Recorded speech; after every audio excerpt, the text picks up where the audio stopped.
We have an opinion article from USA Today by Dr. Michael Liederman, Maxwell J. Melman, and Dr. Stuart Youngner. Opinion contributors. Defeat COVID by requiring vaccination for all. It's not un-American, it's patriotic.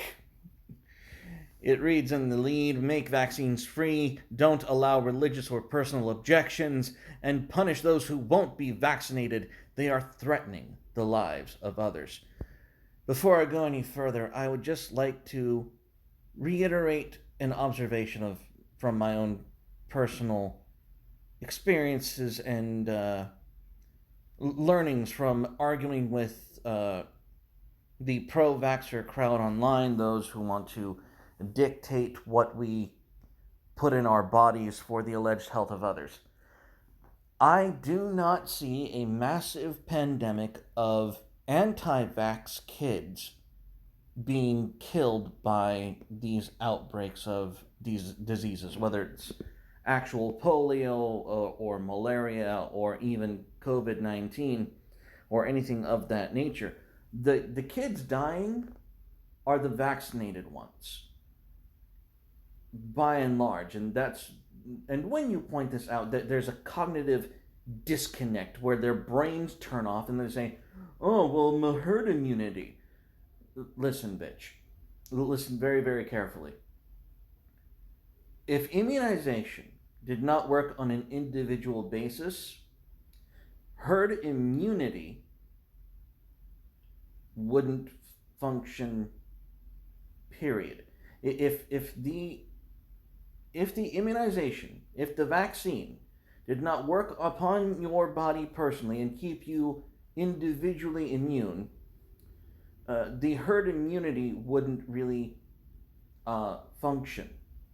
So in order for it to work on a mass level, because here's how vaccines work. This is basically how vaccines work, and in this little video they go over this exact process. You are injected with essentially a weaker or dead version of the virus, and your body catalogs this virus after it kills it and identifies it as a foreign entity. It kills it, and then it stores the genetic memory of that information so that it knows the next time that it comes around in the more robust, dangerous form to kill it upon sight. That's how vaccines work in a nutshell. This idea that unvaccinated children are this petri dish for growing viruses that are dangerous to those who are supposedly already vaccinated for them is a crock of shit. Just wanted to start that out there, but let's see what this article goes on to claim. To win the war against the novel coronavirus that has now killed over 158,000 people in this country, the only answer is compulsory vaccination for all of us. I'm sorry. These people must not have done the numbers. This is a scant percentage of the population. When you consider the population of the country compared to this number, it's nothing. It's a drop in the bucket. In fact, from what I understand, it's comparable to the flu. This is a normal death toll of the flu in America any given year. Continuing. While the measures that will be necessary to defeat the coronavirus will seem draconian, no shit, even anti-American to some, it most definitely is, don't be fooled, we believe there is no alternative. That's nice that you believe that. Unfortunately, your beliefs have no effect on my actions, or they shouldn't have any effect on my actions. Simply put, getting vaccinated is going to be our patriotic duty. No. My patriotic duty is to support my nation. There's nothing in the constitutional contract that says anything about a required vaccination. Thank you very much. The reason: when an effective vaccine is available for COVID-19, it will only defeat the pandemic if it is widely used, creating herd immunity. No, it doesn't create herd immunity. It creates individual immunity, if your vaccine is, of course, effective. If it's non-effective, then, well, you need to go back to the drawing board. The onus is on you to make an effective vaccine. Uh, Herd immunity is the sum of individual immunity. Anyone who tells you otherwise is a fucking crackpot who doesn't understand vaccines or the basic science behind them. And I have heard so many bullshit apologetic arguments for why compulsory vaccinations should be mandatory, and none of it makes sense. When you go back to how an individual vaccine works and how it's supposed to interact with the human body, it is a one shot for you as an individual become acclimated to this virus and therefore immune from it. Now you can still carry the disease and it'll live within your system for a decent amount of time, but your body will be equipped to kill the virus and you will not get sick from it. It is important to note that during an epidemic there is no threshold above which the protection conferred by herd immunity cannot be improved. Yes, we understand that the more people are immunized, the less chances people are going to get sick. That's common sense. Shut the fuck up. Thus, the more people who are immunized, the lower risk for all of us, including those who are not immunized, who are not vaccinated. Yeah, as I said before, when I'm engaging with people in these anti-vax arguments, and some bizarre disease has exploded across a school, or some kid's gotten polio, or some age-old bacteria has resurfaced somewhere from. In any case, in most of these cases, nearly all of them, very rarely, if ever, is the person who got the disease someone who is an anti-vaxxed individual. I've rarely seen it, and yet every time someone gets these diseases, they want to blame the anti-vaxxers. It's a crock of shit. Anyways, the article continues. Severe penalties for non-compliance. Epidemiologists, we don't have a coherent national response to coronavirus pandemic. Yeah, no kidding. Nor is there an alternative to vaccine-induced herd immunity in a pandemic. Actually, yes, there is, and we're seeing it today in the results that are coming out from COVID. You may test positive for COVID, but have absolutely no symptoms. It's called being asymptomatic, meaning what has happened is your body the virus has mutated or changed, or your body has adapted to a point to where the virus is in your body and having absolutely zero effect on you. There is a natural alternative to this, and it happens across most people who are tested for COVID. We call it asymptomatic. Relying on enough people becoming infected and then immune is dangerous.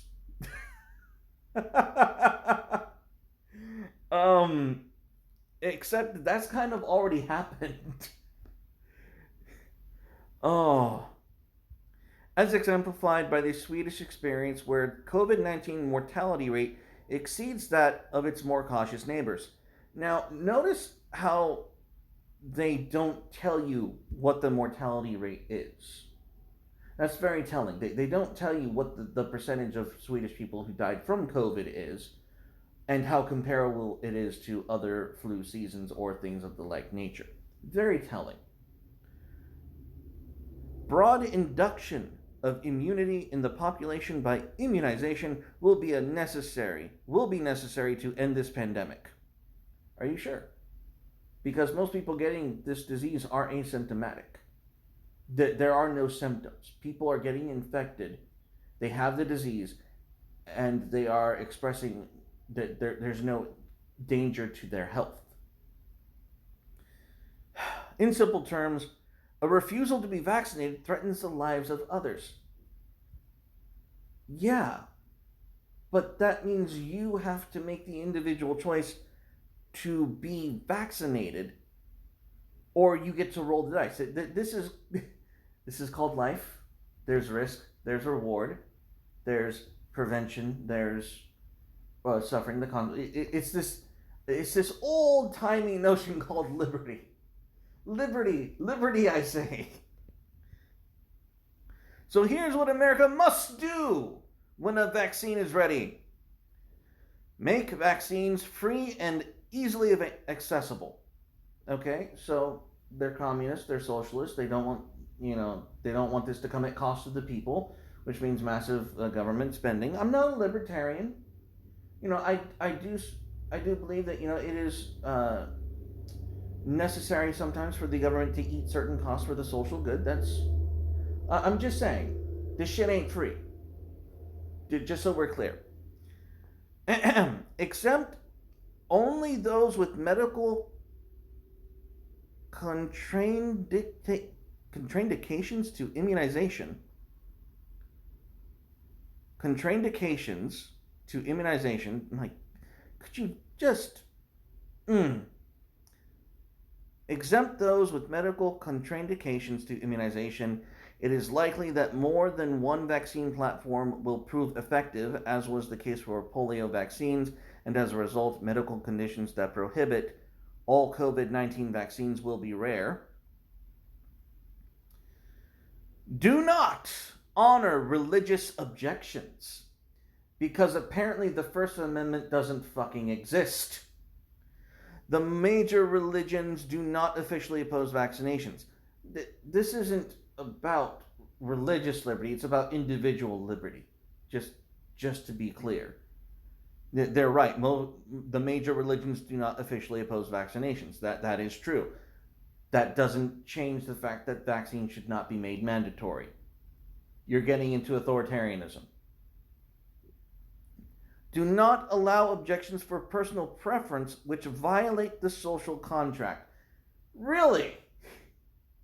Really? Personal preference which violate the social contract? I don't have to explain to you how dangerous this is. Do not allow for personal preference which violate the social contract. Let's apply this to everything else. And everything else that the left says is quote-unquote dangerous and quote-unquote harmful to minority group X, Y, and Z. No, I will keep my objections for personal preference really close to the chest, and I'm not letting it go. Fuck you.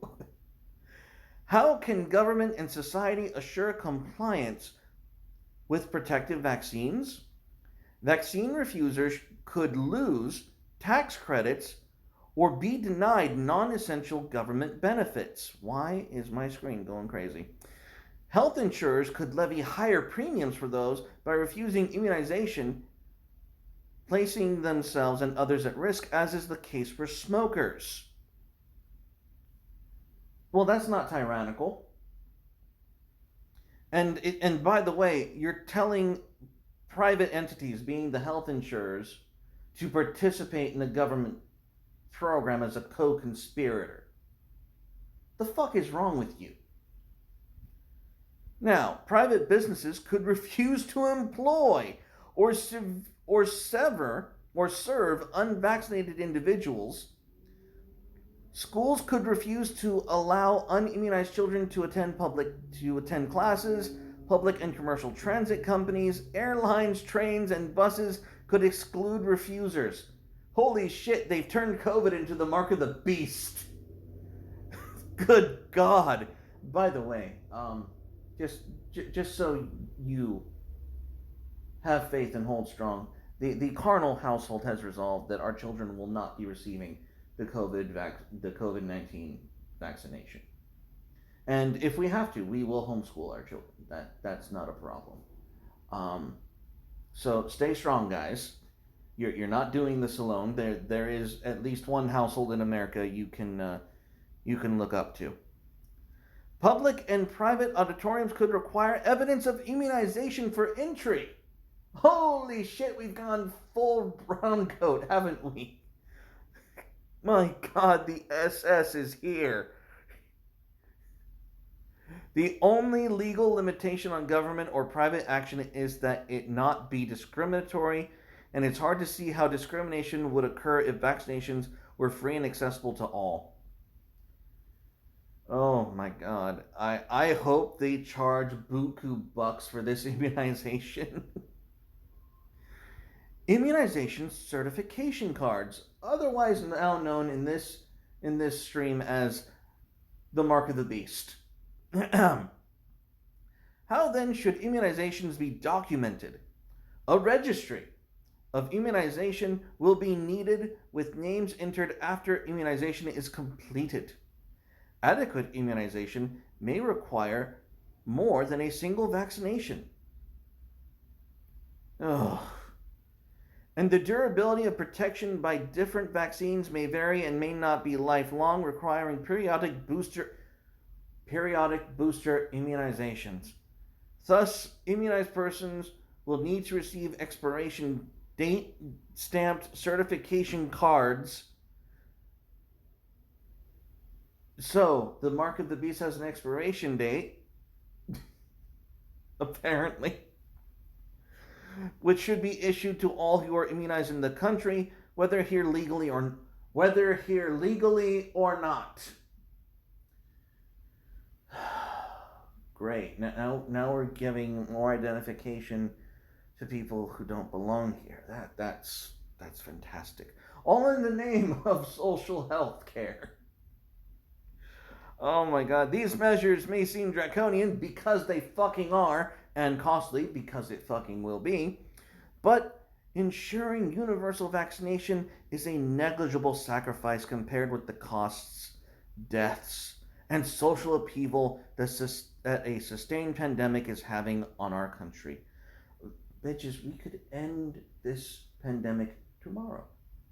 Because, have you heard of H1N1? Go look up H1N1 and compare the numbers. This is a drop in the bucket. Stop scaremongering. This is not that big of a deal. We acknowledge that the refusal to obey rules one considers unjust is an American tradition. Yeah, and may it forever be so. But, yes, the but. Another cornerstone of the American tradition is that we come together when it's necessary. Okay, COVID-19 is not a fucking world war. Let me state that again so that none of you are confused. I know that this, in spite of all of the left's rhetoric and their calls for, kumbaya global homoism, COVID-19 is not a world war. There is no call to arms. We bunkered down, we flattened the curve, and the rest of this bitch just needs to ride out. Yes, people are going to die. We knew that going in. We knew it was unavoidable. This idea of mandatory vaccines at this point, given all of the results of the testing that we currently have, is not reasonable. And yes, here we go. The best example of this was during the 2 world wars. It's not a fucking world war, dumbass. Everyone contributed because it was a war. COVID-19 is not a world war. It's not. Sorry. This is the height of false equivalence. You could not get more of a bigger fucking straw man than comparing COVID-19 to the world wars. Get bent. Oh. Yeah, it compares people who don't want to get the vaccine to draft dodgers. True conscientious objectors could refuse to use weapons for religious reasons, but they were obliged to help out in other ways, serving in non-combatant roles. There are no such alternatives for vaccination. Yeah, there are. There are totally alternatives for vaccination. It's called stand your own ground. It's called educate your own children. It's called being a free-minded, liberty-oriented individual. It's called accepting the risks of life. And I'm sorry. This is the height of tyranny. Now let's look at credentials. I don't often do this, but I am genuinely interested in who these people are. Dr. Michael Lederman is professor of medicine at the Case Western Reserve University School of Medicine. Maxwell J. Melman is professor of law at Case Western Reserve University School of Law. Dr. Stuart Youngner is professor of bioethics at the Case Western Reserve University School of Medicine. Case Western Reserve University. We're going to have to look that up, guys. I think I'll see you in the next video.